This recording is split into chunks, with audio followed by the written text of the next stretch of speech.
안녕하세요. 미국 주시러 온 대학이 미주은입니다. 미주은 패밀리 여러분들 안전하게 그리고 건강하게 잘 지내고 계시리라고 믿습니다. 제가 방송에서 몇 번 말씀드린 것처럼 제가 지내고 있는 인도네시아에서는 델타 변이 바이러스의 확장세가 너무나 무섭거든요. 최근 들어서는 저의 지인이라든지 함께 일하고 있는 동료의 가족분들 중에서도 이제 돌아가신 분들이 한 분, 두 분 나오고 계셔서 굉장히 좀 무거운 마음으로 주말을 맞이하고 있습니다. 부디 미준 패밀리 여러분들께서는 조심 많이 하셔서요. 여러분들의 안전 그리고 가족분들의 건강과 안전을 꼭 지켜내셨으면 합니다. 자, 조금은 우울한 기분이 드는 주말인데 그래도 방송은 해야겠죠. 7월 9일 오늘의 미국 주식 뉴스 바로 시작합니다.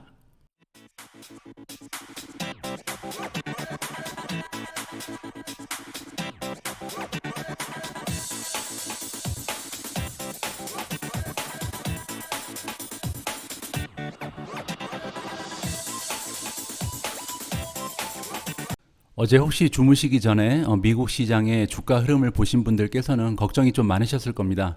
뭐 1.5% 이상 떨어진 적도 있었잖아요. 하지만 마지막에는 조금은 회복해서요. 그래도 0.75%, 0.86%, 나스닥은 0.72% 정도 하락하면서 주식시장이 마감을 했습니다. 이렇게 주식시장이 큰 폭으로 주가의 하락이 있었던 것은요. 아무래도 이제 올림픽 관련해서 도쿄에서 비보가 들리면서 이런 일이 생긴 거라고 생각을 합니다. Olympics will ban spectators after Japan declares state of emergency. 이번에 금지한다. 관중을 받아들이지 않기로 결정이 난 것 같습니다. 그래서 모든 경기를 이제 무관중으로 진행을 한다는 거죠. 그 이유는 뭐냐면요. 일본 정부에서 디클레어 했다, 선언을 했다고 합니다. 국가 긴급 사태를 이번에 선언을 하면서 올림픽에도 큰 영향을 미치게 된 거죠. 아무래도 이제 미국 쪽에서 주식 투자를 하는 많은 사람들이 일본 쪽에서 어떤 일이 일어나는지는 잘 몰랐을 겁니다. 뭐 인도네시아라든지 아니면 인도 쪽에도 관심이 별로 없었겠죠. 그러다가 갑자기 이렇게 인류가 기다리고 있었던 커다란 이벤트인 올림픽에서 이렇게 커다란 뉴스가 들려오면서 사람들이 드디어 델타 바이러스 쪽에 좀 관심을 가지기 시작했다. 그러면서 주식 시장이 좀 깜짝 놀라는 모습을 보였다. 이렇게 우리가 해석을 해볼 수가 있겠습니다. 자, 그래서 어제까지 그 전 세계적으로 지금 델타 변이 바이러스가 어느 정도의 확장세를 보이고 있는지 한번 찾아봤는데요. 보시는 것처럼 상황이 좀 심각합니다. 여기 이제 국가별 이름이 나와 있고요. 뉴 케이스가 이제 어제 하루 동안 확진자의 수를 보여주거든요. 그리고 이제 빨간색으로 하이라이트 된 것이 몇 명의 사망자가 발생했는지를 보여주는 수치입니다. 미국 쪽이 갑자기 이제 올라오기 시작하는데요. 지금 11,800명 정도의 확진자가 단 하루 만에 발생을 했고요. 사망자의 수도 100명이 넘어갔습니다. 뭐 인디아는 잘 알고 계신 것처럼 최근에 굉장히 좋지 않은 모습을 보이고 있고요. 그뿐만이 아니고 전 세계적으로 확장세가 점점 퍼져나가는 양상을 보여주고 있습니다. 프랑스도 4,000명이 넘어가고요. 러시아는 24,000명. 지금 영국 쪽이 굉장히 안 좋아 보이죠. 32,000명이 넘어가는 확진자. 그리고 밑으로 내려와서 봐도요. 지금 전 세계적으로 안전한 지역이 없다고 봐도 과언이 아닌 것 같습니다. 스페인이 17,000명, 이란이 23,000명. 인도네시아, 제가 지내고 있는 인도네시아는 어제 하루 만에 38,000명이라는 확진자가 발생을 했고요. 사망자도 지금 800명이 넘어갑니다.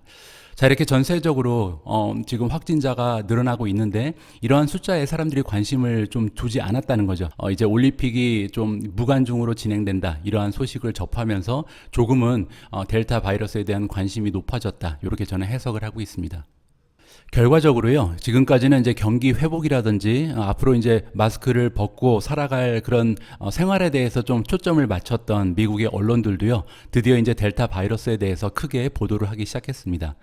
Americans will need masks indoors as US heads for dangerous fall with surge in Delta COVID cases.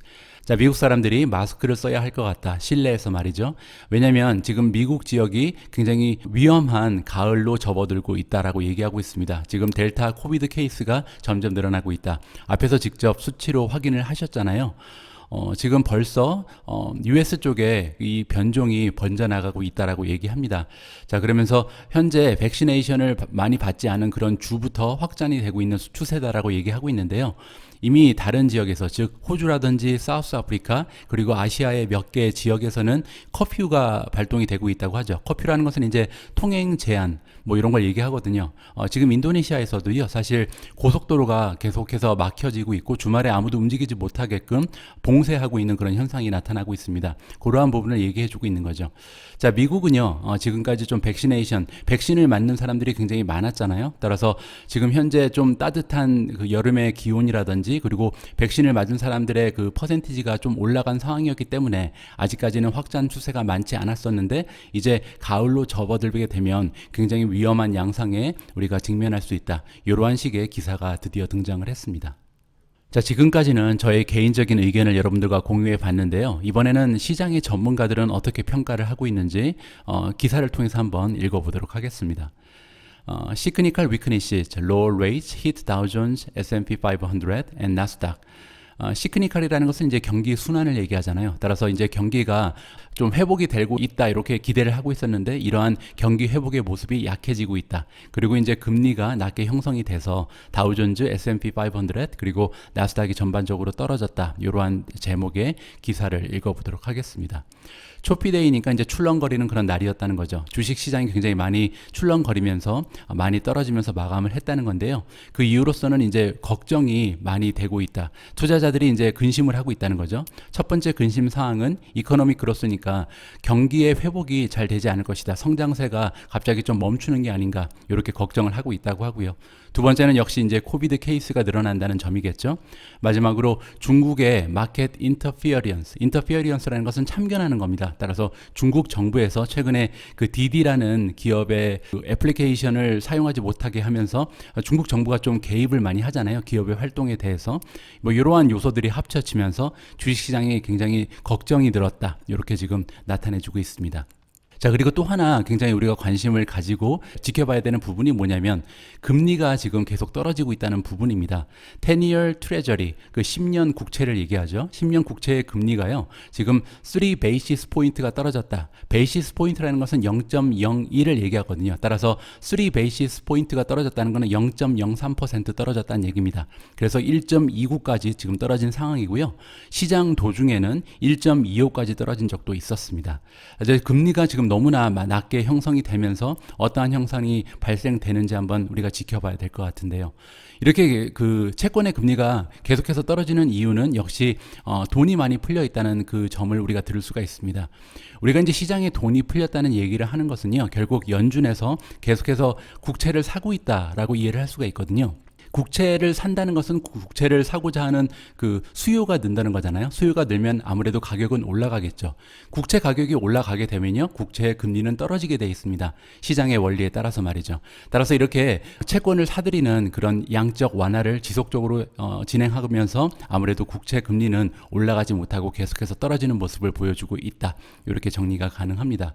자, 이렇게 계속해서 국채 금리가 떨어지게 되면요, 리스크 프리 레이트이 떨어질 것이다. 이 얘기가 뭐냐면요, 아무래도 국채 금리가 떨어지면 이자율이 떨어진다는 거잖아요. 그렇게 되면 안전 자산에 대한 선호도가 떨어질 수밖에 없겠죠. 왜냐하면 투자를 해도 거의 들어오는 이자가 없는데 누가 투자를 하겠어요.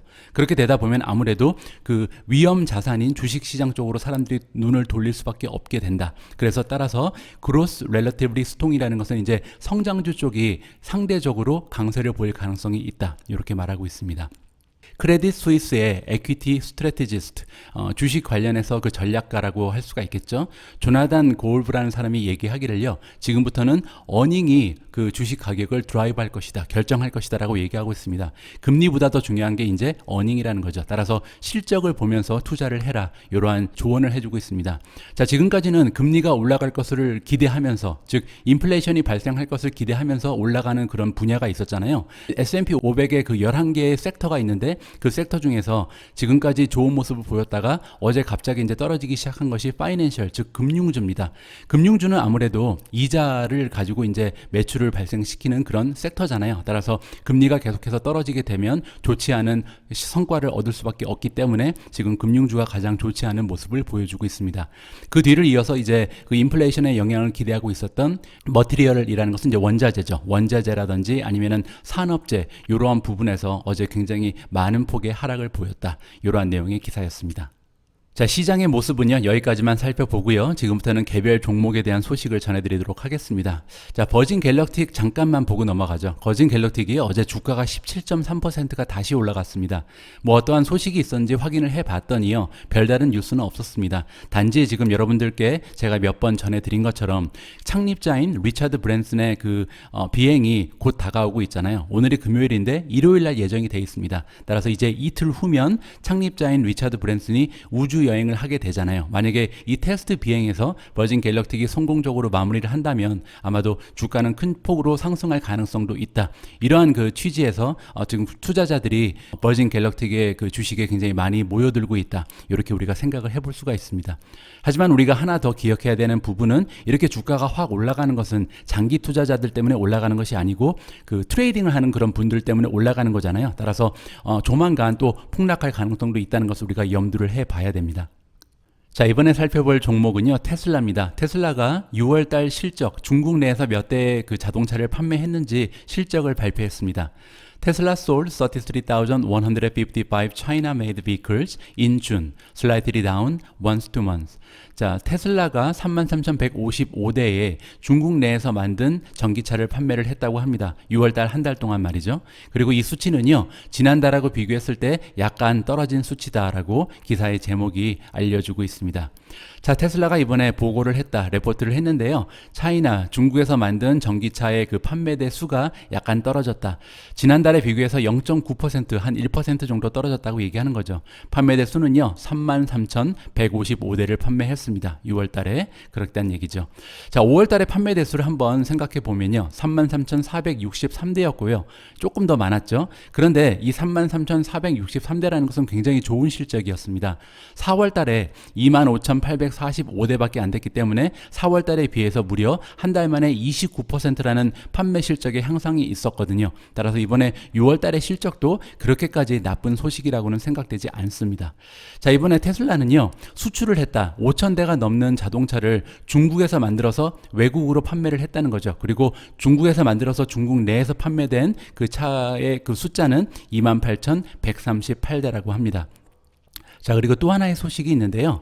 테슬라가 이번에 론칭을 했다고 합니다. 좀 가격이 저렴한 버전의 모델 Y를 이번에 새롭게 출시를 했는데요. 드라이빙 레인지가 스탠다드, 그러니까 주행 거리가 중간 정도 되는 그런 차종이라고 생각하면 될 것 같습니다. 그런데 가격이요, 굉장히 싸다고 합니다. 27만 6천 위안 정도가 되는데, 이 가격이 어느 정도로 저렴하냐면 강력한 모델 Y의 경쟁 상대라고 할 수 있는 니오가 만들고 있는 ES6 SUV라는 차종이 있거든요. 이 차종의 가격이 35만 8천 위안입니다. 따라서 이 가격하고 비교해 봤을 때 굉장히 저렴한 가격으로 지금 요 정도 스탠다드 레인지의 고객들을 한번 공략해 보겠다는 전략을 사용하고 있는 것 같습니다. 자, 앞으로도 중국 내에서 판매 실적이 어떻게 형성이 될지 관심을 가지면서 지켜봐야 될 것 같습니다. 자, 지금까지 테슬라의 중국 지역 판매 실적을 함께 살펴봤는데요. 이번에는 전문가 중에서 중국 실적 너무 매달리지 마라, 중요한 것이 아니다라는 의견을 던져주는 전문가의 말씀을 한번 들어보도록 하겠습니다. Don't rely on China as a top reason to buy Tesla shares. 모간 스탠리's 아담 조나스 says. 너무 중국 쪽에 목매지 마라. 테슬라에 투자하는 데 있어서 가장 중요한 이유는 아니다라는 의견을 던져주고 있습니다. 이러한 의견을 피력하는 전문가는 모간 스탠리에서 일하는 아담 조나스라는 전문가고요. 한번 그 말씀을 들어볼 가치가 있는 것 같습니다. 자, 모간 스탠리의 오토 쪽 자동차 부분의 애널리스트죠. 아담 조나스라는 사람이요, 이번에 경고의 말을 해줬다라고 합니다. 자, 테슬라에 투자하고 있는 투자자들이요, 일론 머스크가 중국 시장을 완전히 점령할 것이다라고 기대하는 사람들이 꽤 있는데 이러한 일이 발생하기가 어렵다는 그런 메시지를 던져주고 있습니다.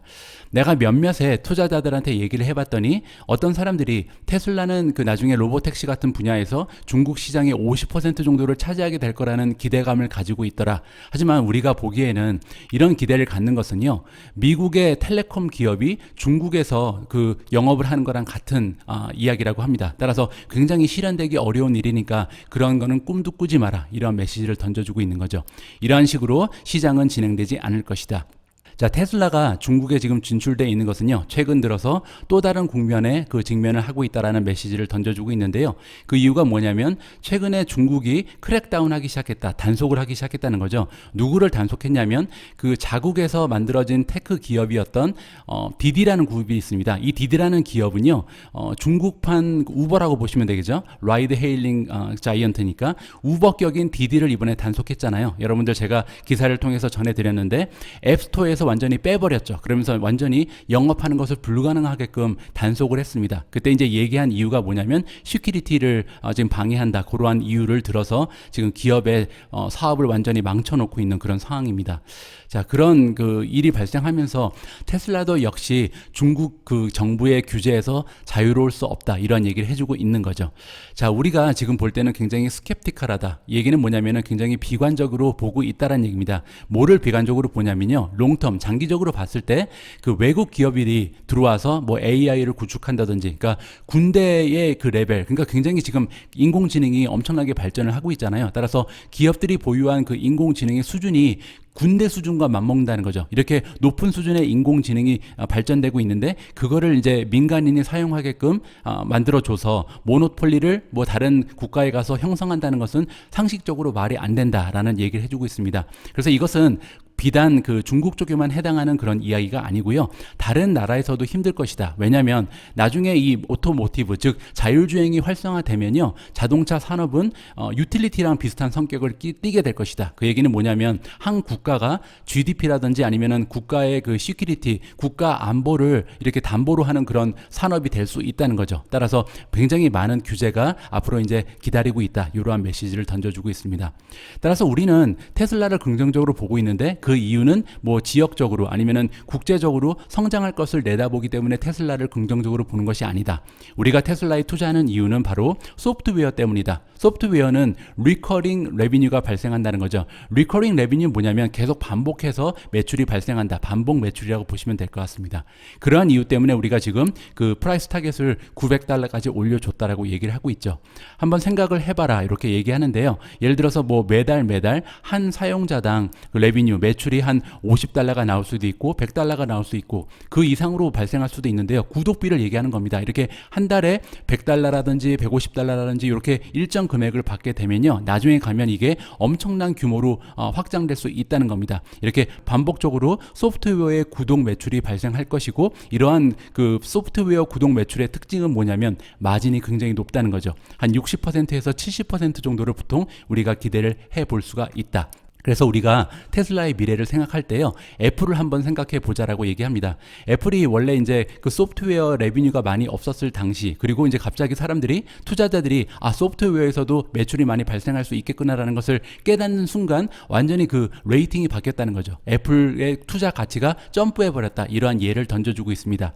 테슬라도 마찬가지가 될 것이다라고 지금 전망을 하는 거죠. 자, 그러면서 테슬라는 아직까지도 그 커버를 하는 애널리스트들이, 자동차 분야의 애널리스트들이 커버를 하고 있다고 합니다. 이게 말이 되지 않는다는 거죠. 하루빨리 테슬라를 이제 그 테크 애널리스트들이 참여를 해야 적당한 그 주식에 대한 평가를 받을 수 있을 것이다. 이러한 식으로 기사를 마무리해주고 있습니다. 자, 이렇게 테슬라의 미래에 대해서 긍정적인 평가를 하는 것은 모간 스탠리뿐만이 아니죠. 캐시우드를 우리가 빼놓을 수가 없잖아요. 캐시우드에 관련된 뉴스가 있어서 잠깐 살펴보고 넘어갑니다. 캐시우드 rose up 71 million in Tesla on dip. 캐시우드가 이번에 71밀리언이니까 7,100만 달러 정도의 그 돈을 투자해서 테슬라를 추가 매수했다고 합니다. 이번에 이제 테슬라 주가가 엊그제 떨어졌었잖아요. 그 사이에 이제 추가 매수를 한 것으로 나와 있습니다. 캐시우드가 이끌고 있는 아크 인베스트가 이번에 수요일 날 11만 731주를 추가로 매수했다라는 내용이 나와 있는데요. 금액으로 따지면 71.3밀리언이니까 7,100만 달러 정도의 금액을 사용하면서 테슬라를 추가 매수했다고 합니다. 물론 그 이유는 주가가 하락했기 때문이었죠. 2% 넘게 하락을 했었거든요. 자, 아크 인베스트에서 가지고 있는 ETF 중에서요, ARKK, ARKQ, 그리고 ARKW가 있는데 이 세 가지의 그 ETF에서 테슬라의 비중이 가장 높다고 합니다. 자, 그리고 모두 합쳐서 총 개를 내보면요, 지금 확보하고 있는 주식의 수가 무려 493만 주 정도가 된다고 하죠. 그리고 이제 금액으로 따져 보면요, 32억 달러 이상의 지금 테슬라 주를 보유하고 있는 것이 아크 인베스터다. 이렇게 우리가 생각을 해볼 수가 있습니다. 여러분도 잘 아시는 것처럼 아크 인베스트는 굉장히 테슬라에 대해서 긍정적인 평가를 하는 기관 중에 하나죠. 그리고 지난 3월 달에 프라이스 타겟을 업데이트 했었잖아요. 그때 이제 얘기한 것이 2025년이 되면 테슬라의 주가는 $3,000까지 올라갈 수 있다라는 평가를 해준 바가 있습니다. 가끔씩 이렇게 한번 기억을 해 봐야죠. 그래야지 이제 우리가 장기적인 마인드를 가지고 테슬라 같이 변동성이 심한 주식을 유지할 수 있을 것으로 생각이 됩니다. 자, 이렇게 테슬라에 대한 이야기를 나눈 김에요. 니오도 한번 살펴보고 넘어가겠습니다. NIO Superchargers and Battery Swap Stations begin journey to Norway. 자, 니오의 슈퍼차저 그리고 배터리를 바꿔줄 수 있는 수압 스테이션이 이번에 그들의 여행을 시작했다. 노르웨이로 출발했다는 거죠. 밑에 이제 그림이 나와 있습니다. 사진을 보시면 Hello Norway, we are NIO. 노르웨이 안녕, 나는 니오야. 뭐 이런 식으로 지금 출발했다는 사진을 보여주고 있는데요. 자, 니오가 확장한다. 지금 인터내셔널하게 오버시즈로 확장을 하고 있는데 이제 공식적으로 드디어 확장이 시작됐다는 거죠. 이번에 슈퍼차저와 수압 스테이션이 배를 타고 이동하는 것 같습니다. 노르웨이로 출발을 했는데요. 다음 달 정도에 도착을 할 것이다. 아무래도 배를 타고 중국에서 미국까지 가려면 시간이 좀 오래 걸리겠죠. 자, 그리고 홈 차저, 슈퍼 차저는요, 오피셜하게 공식적으로 노르웨이 그 커스터머들한테 드디어 9월 초부터 판매가 된다고 하고요. 그리고 배터리 수압 스테이션은 가장 먼저 한 4개 정도를 설치할 것 같은데 이 배터리 수압 스테이션은 올해 말까지 설치가 완료돼서 드디어 사람들이 사용할 수 있게 된다. 이러한 내용의 기사입니다. 지금 보고 계신 사진이요, 바로 니오가 자랑하는 수압 스테이션입니다. 요 밑에서 이제 그 수압하는 기계가 나와서 저절로 배터리를 바꿔주는 거죠, 새 걸로. 조금만 더 내려가서 볼까요? 자, 지금 보시면요, 니오가 노르웨이 쪽에 어떠한 식의 지금 타임라인을 가지고 진출을 하는지 그 일정을 보여주고 있습니다. 7월 달에는 니오의 그 애플리케이션이 개발이 됐고요, 론칭이 됐죠. 그리고 이제 8월 달 같은 경우는 ES8이 드디어 이제 테스트 드라이브를 시작했다. 자, 9월 달이 되면 드디어 판매를 시작합니다. 그래서 ES8이 이제 판매를 하고 오더를 받고 하고요. 니오가 자랑하는 니오 하우스라는 게 있습니다. 멤버들만, 그 차주들만 들어가서 쉴 수 있는 공간이죠. 이것도 이제 오슬로에 오픈을 하는 것으로 나와 있고요. 니오 서비스 센터도 운영을 시작한다. 그리고 수압 스테이션 같은 경우는 12월 말까지 시작을 할 것이다라고 얘기가 나와 있습니다. 2022년 내년이 되면요, ET7이라는 그 차종도 드디어 판매를 시작한다. 이러한 일정을 가지고 지금 세계에서 가장 전기차 부분으로의 전환이 빠르게 이루어지고 있는 노르웨이 시장을 공략하는 그런 모습을 보여주고 있습니다. 오늘 방송에서는요, 다른 날 방송하고는 좀 다르게 굉장히 많은 종목을 짧게 그 뉴스의 핵심만 좀 전해드리고 있습니다. 좀 깊이 있는 방송이 아니라고 생각 드셔도 오늘 하루만 좀 양해해 주시기 바랍니다. All you need to know about PayPal rating upgrade to buy.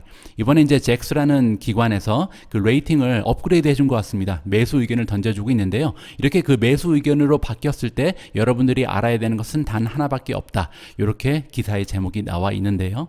자, 뭐를 우리가 생각해야 되는지 한번 살펴보시죠.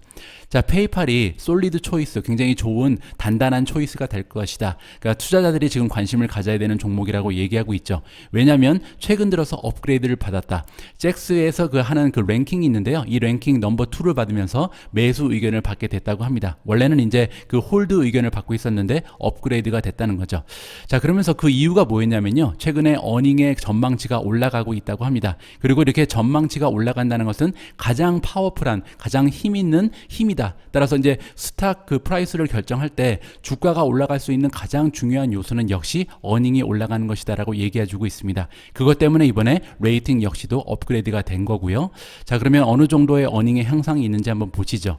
자, 피스칼 2월 2021년 말이 되면요, 페이팔이라는 기업이 만들어낼 것으로 기대되는 어닝 퍼 시어가 4.73달러가 나오고 있는데요. 이 수치가 얼마나 좋은 거냐면 1년 전에 자체적으로 우리가 레포팅 됐던 그 수치랑 비교를 해보면 21.9%가 성장한, 향상한 수치라고 합니다. 따라서 어닝을 그 매년 업데이트를 해주잖아요. 근데 작년에는 이 수치보다 21% 정도 떨어져 있었다는 거죠. 그러니까 굉장히 어닝의 향상이 좋다라고 우리가 생각을 해볼 수가 있습니다.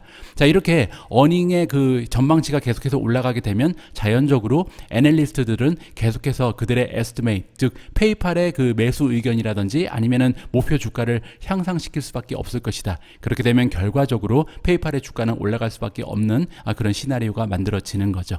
자, 다음 종목은요. 최근 들어서 굉장히 호의적인 기사가 많이 등장하는 엔비디아입니다. 또 하나의 긍정적인 소식을 전해드릴 수 있을 것 같습니다. 엔비디아 프라이스 타겟 boosted at truest as data center growth continues. 엔비디아의 프라이스 타겟이 다시 한번 이제 부스트를 받았다, 올라갔다는 거죠. 이번에 이제 목표 주가를 올려준 기관은 트루이스트입니다. 자, 그리고 이유를요, 데이터 센터의 성장이 계속될 것으로 예상하기 때문이다라는 제목이 나와 있습니다. 자, 이번에 트루이스트 시큐리티라는 투자 기관에서요, 인더스트리 체크를 했다. 따라서 반도체 산업 분야를 한번 심도 깊게 살펴봤다라고 우리가 이해를 해볼 수가 있겠죠. 이 리서치의 결과에 따르면요, 계속 지속적으로 굉장히 빠른 성장이 가능할 것이다라는 결론에 도달을 했다고 하는데요. 이렇게 지속적으로 빠른 성장을 보일 분야는 데이터 센터라고 합니다. 이 데이터 센터 시장의 성장은요, 앞으로 2022년까지도 계속될 것이다라고 이야기를 해주고 있습니다. 자, 그래서요, 이번에 엔비디아의 프라이스 타겟을 768에서 910까지 굉장히 대폭 상향 조정했다, 이렇게 나와 있습니다. 물론 이제 레이팅은 바이가 나와 있겠죠. 자, 이렇게 좋은 의견을 주게 되면서 엔비디아의 주가는 앞으로도 한 14% 정도 추가적으로 상승할 여력이 남아 있는 것으로 분석이 되고 있습니다. 애널리스트의 이름은 윌리엄 스테인인데요. 이 사람이 또한 엔비디아의 소프트웨어가 지금 만들어내고 있는 매출 부분을 살펴봤다고 하죠. 엔비디아는 원래 이제 하드웨어 쪽 반도체를 판매하는 그런 기업이었는데 최근 들어서는 소프트웨어를 가지고 있는 플랫폼 기업으로 이제 인식이 되고 있는 거죠. 자, 그러면서 EPS의 전망치가 또 상향 조정됐다고 합니다. 앞에서 페이팔도 역시 EPS의 전망치가 조정이 되면서 이제 매수 의견을 던져주고 있잖아요. 마찬가지로 그 엔비디아가 만들어낼 수 있는 EPS도 현재 $17 정도에 머물고 있었는데 18.13으로 상향 조정을 해줬다. 그러면서 이제 좋은 전망을 던져주고 있는 거죠. 자, 이 전문가에 따르면요, 엔비디아는 리더다. 앞서 나가고 있다는 거죠. 어디에 리더냐면요, 패러렐 컴퓨트 포 AI, 인공지능을 위한 패러렐이라는 것은 우리가 평행으로 나가는 거잖아요. 이렇게 평행선을 얘기하는데 평행선을 가지고 있는 컴퓨팅 분야에서 1위다라고 얘기하는 거죠. 이 얘기가 뭐냐면 우리가 흔히 이제 CPU와 GPU를 비교할 때 CPU는 이게 한 선으로 되어 있습니다. 하나씩 데이터를 전송할 수 있는 것이 CPU고요. GPU 같은 경우는 동시다발적으로 한꺼번에 움직일 수 있는 게 GPU거든요. 그리고 인공지능을 구현하기 위해서는 이렇게 병렬식으로 한꺼번에 움직이는 게 중요하기 때문에 CPU보다는 GPU가 인공지능에 적합합니다. 그러한 이유를 들어서 앞으로 인공지능이 계속해서 발전할 텐데 엔비디아가 주도적인 역할을 할 것이다. 이렇게 우리가 이해를 해볼 수가 있습니다. 자, 그러한 이유 때문에요, 이 엔비디아라는 기업은 앞으로 구조적인 성장을 할 수밖에 없는 그런 위치에 와 있다. 따라서 굉장히 높은 프리미엄을 가질 자격이 있다라고 마무리를 해주고 있습니다. 자, 이렇게 긍정적인 평가를 받고 있는 반도체 기업은요, 엔비디아 말고도 하나가 더 있습니다. 바로 AMD입니다. AMD에 관해서 좋은 뉴스가 떠서 여러분들과 함께 살펴보겠습니다. AMD price target raised at Goldman as split underestimate stock. AMD의 프라이스 타겟을 이번에 올려줬다고 하죠. 골드만이 올려줬고요. 골드만 삭스를 얘기하는 거죠. 그 이유는 뭐냐면 월가에서 굉장히 AMD라는 주식을요, underestimate 했다. 지금 저평가하고 있다는 거죠. 따라서 정당한 주가의 그 대우를 받고 있지 못하다라고 얘기를 하고 있습니다. 자, 월가에서 이번에 굉장히 좀 깔보고 있다. AMD를요, 저대로 평가하지 않고 있다고 얘기합니다. 뭐 가까운 그 단기적인 관점을 봐서도 그렇고 롱텀을 봐서도 장기적으로 봤을 때도 지금 매출이 계속해서 성장할 가능성이 있고 마진 역시도 상승할 가능성, 잠재력을 가지고 있는 기업이 AMD인데 이걸 못 보고 있다는 거죠. 다른 전문가들은 못 보고 있다라며 지금 골드만 삭스가요, 프라이스 타겟을 106에서 111로 올려줬습니다. 지금 현재 주가가요 89잖아요. 그러니까 89에서 만약에 이제 111까지 올라가게 되면 한 23% 이상 올라갈 여력이 남아 있는 겁니다. 굉장히 좀 긍정적으로 바라보고 있는 거죠. 자, 그러면서 이번에 리인스테이트 했다. 다시 한번 확인해 줬다는 거죠. 바이 레이팅을 다시 한번 줬고요. AMD의 플레이스 어디에 지금 들어가 있냐면 컨빅션 바이 리스트라는 것을 가지고 있습니다. 골드만 삭스가 가장 좋게 보는 그런 주식을 쭉 나열해 주는 리스트를 지칭하는 건데요. 이 리스트에 지금 AMD를 계속 올려놓고 있다. 이렇게 우리가 이해할 수가 있습니다. 자, 그러면서 이번에도 EPS 얘기가 나오는데요. EPS의 그 전망치를 2022년에는 3.81달러 그리고 2023년에는 5.48달러를 주고 있습니다. 그리고 이 수치가 얼마나 높은 수치냐면 지금 지금 전반적으로 시장의 컨센서스는 이거보다 훨씬 미치지 못한다는 거죠. 따라서 컨센서스의 평균치에 비해서 41%나 높은 것이 3달러 81이고요. 64%나 올라가 있는 것이 5달러 48입니다. 따라서 다른 기관의 전문가들에 비해서 골드만삭스는 AMD라는 기업의 그 미래를 굉장히 긍정적으로 본다. 이렇게 우리가 마무리를 해볼 수가 있습니다. 자, 오늘 방송의 마무리도 역시 오미주님께서 준비해 주신 비디오 클립으로 마무리하도록 하겠습니다. 오늘 비디오 클립은요, 우리가 주식 투자를 할 때 여러 가지 지표라든지 평가 항목을 보면서 이렇게 투자의 방향을 설정을 하잖아요. 예를 들어서 금리가 움직이는 모습이라든지 인플레이션이 발생할 것인지 안 할 것인지, 뭐 기업에 대한 텍스가 세금이 올라갈 것인지 안 올라갈 것인지, 뭐 이렇게 여러 가지 생각이 복잡한데 사실 가장 중요한 것은 시장에 얼마나 많은 돈이 풀려 있는가, 그 유동성이 가장 중요하다라는 그런 얘기를 해주고 있는 그런 영상입니다. 한번 관심을 가지고 끝까지 한번 시청해 보시면 좋을 것 같고요. 제가 오늘 방송 가장 앞부분에서 지금 델타 바이러스의 확산 추세에 대해서 우려의 목소리를 여러분들과 공유를 했는데요. 우리가 지난 2020년 3월 달에 어떠한 일이 있었는지 한번 되돌아보는 계기를 마련했으면 좋겠습니다. 그때 주식시장이 어떻게 하락을 했고 또 이제 다시 회복하는 모습을 굉장히 빠르게 보여줬잖아요. 그때 이제 주식시장이 회복을 할 때 어떠한 부분에서 좋은 모습을 보였는지 이러한 부분도 우리가 다시 한번 복습을 해 본다면 지금 만약에 델타 바이러스가 굉장히 확산이 돼서 주식시장이 약간 머뭇하는 모습을 보였을 때 어느 부분에 집중적으로 투자를 하는 것이 좋은 결과를 나중에 얻게 될지 한번 전략을 세워볼 수가 있다는 거죠.